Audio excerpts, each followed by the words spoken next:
नाज़रीन, रवां साल पाकिस्तान का जो गैर मुल्की कर्जा है वो 136 अरब डॉलर तक पहुंच जाएगा। पाकिस्तान के अंदर मौजूदा सूरत हाल के तनाजुर में क्या इलेक्शन किसी को सूट करता है? अवाम की इस वक्त जो मजबूरियां हैं, क्या उसका इदराक वफाकी हुकूमत को है? क्या इन हुक्मरानों को है? क्या इस इशराफिया को है?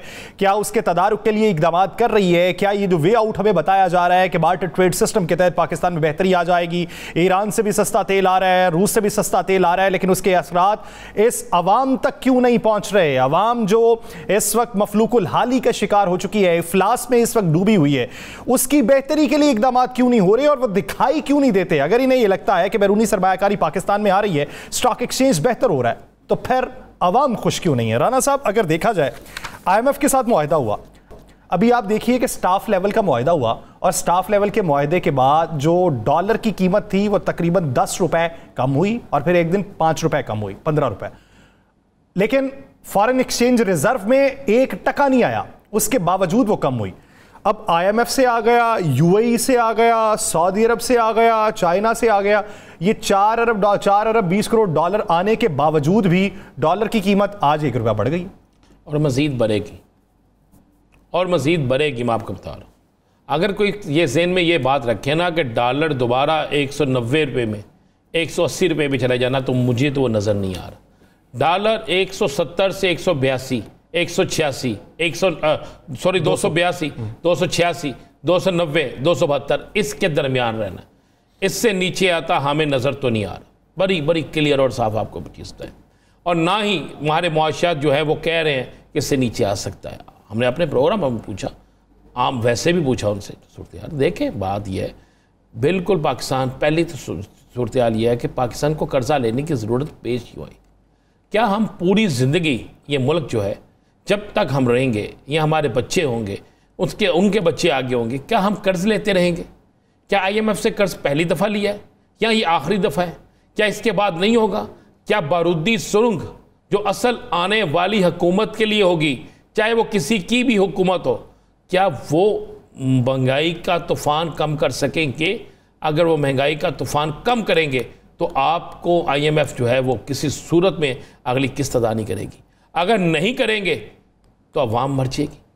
अवाम इस कदर परेशान है यासर कि जिसकी इंतहा कोई नहीं। अभी आप माइक पकड़ के सड़क पे निकल जाएं, चौकों में, चौराहों में निकल जाएं, बाज़ारों में खड़े हो जाएं, मुझे 100 में से 5 लोग दिखा दीजिएगा जो हुकूमत के हक़ में बोलते हो। हर शख्स जो है वो बददुआएं दे रहा है, चाहे उसका तल्लुक किसी भी सियासी जमात से है। भाई खाने को कुछ नहीं है, 50 रुपये यूनिट, जहाँ बिजली का 1 यूनिट 50 रुपये का हो जाए तो वहाँ पर उस टैक्सेस इसके अलावा हैं, बाकी चीज़ें इसके अलावा हैं, तो क्या बनेगा? क्या मुझे बताएं, जो इंडस्ट्री चल रही है जहाँ पे कमर्शियल का रेट इससे अलावा होगा, वहाँ पर क्या बनेगा यासर? फिर वहाँ पे बनने वाली मसनूआत, उनकी कीमतें कहाँ पहुँच जाएंगी? फिर इंडस्ट्री चल रही है जो, वहाँ पे इंडस्ट्री का बिल इतना ज़्यादा आएगा तो चीज़ें तो बढ़ेंगी ना। आप कीमतों को रोक तो नहीं सकेंगे, कीमतें तो ऊपर जाएंगी, हर सूरत में जाएंगी। तो आपके पास क्या खरीदने के लिए कोई है चीज़? क्या आपके पास इतने पैसे हैं कि बंदा ख़रीदारी कर सके? नहीं है ना, लोग भूख से मार रहे हैं।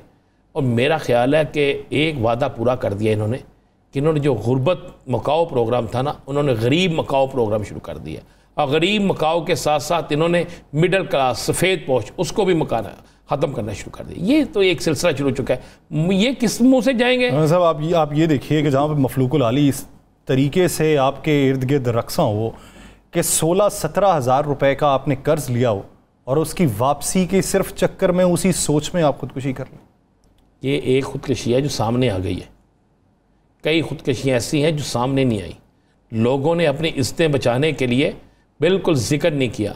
मैं आपको एक, अगर हमें पैमरा इजाज़त दे तो एक ऐसी ऑडियो वीडियो TV पे लेकर आए कि जिस पे पता चलता है कि एक शख्स ने 20,000 कर्ज लिया था, 20,000 कर्ज, और वो 40,000 कर्ज अदा कर चुका है सूद की मद में, अब भी उस पर 20,000 है, और उसके इवज वो अपनी बेटी की शादी 70 साल के सूदखोर से करवा देता है, और फिर भी उसका कर्ज खत्म नहीं हो रहा।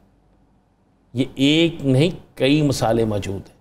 किसको कहेंगे? ज़रा चौकों में बैठे मजदूरों को देखें, उनके चेहरों पे गौर से उनके चेहरे देखें तो आपको नज़र आएगा कई रोज़ से भूखे हैं, कई रोज़ से प्यासे हैं। उनको अब तो लंगर बांटने वाला भी नज़र कोई नहीं आ रहा। यहाँ पे जो लंगर खाने बने वो बंद हो गए, यहाँ पे जो रहायशें बनी वो बंद हो गई। आप सियासी इख्तलाफ रखें, लेकिन जहाँ पर जो चीज़ बेहतर थी उसे रहने दें। यासर साहब, यहाँ पर हालात तो ये हो चुके हैं कि आप अभी मौजूदा सूरत हाल में ये स्ट्रीट क्राइम के अंदर जो इजाफा हो रहा है, अगवा बहुत बड़ी तादाद में हो रहे हैं और अगवा बराए तावान के बाद वो बंदा भी वापस नहीं भेजते। ये वारदातों में जो इजाफा है, इसे आप पुलिस की नाकामी कहेंगे या मुआशी हालात के साथ? मुआशी हालात।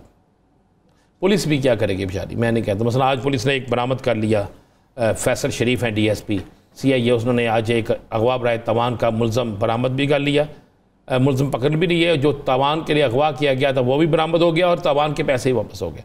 लेकिन बजाय ये एक वाक़या है जिसमें पुलिस के कुछ लोग के काले, उसके अलावा राशिद अमीन भट्ट ने पकड़े कुछ ऐसे लोगों को, 5-6 पुलिस अफसरों ने पकड़ लिए।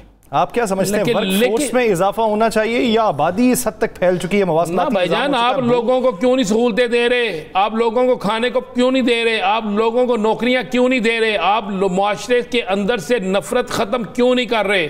आप गरीब और अमीर का फ़र्क ख़त्म क्यों नहीं कर रहे? आप लोगों के बच्चों की एजुकेशन का बंदोबस्त क्यों नहीं कर रहे?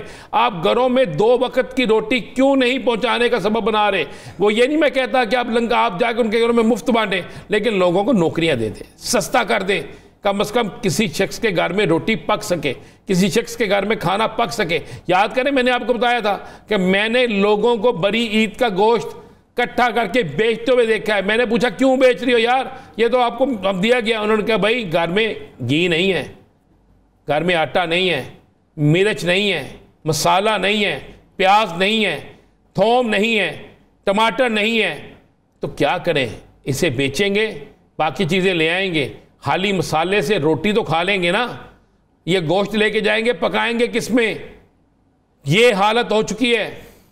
आप मुझे बताएं, कभी हुआ था हिस्ट्री में कि चिकन इतना महंगा हो, ईद भी गुजर जाए? कभी हुआ है?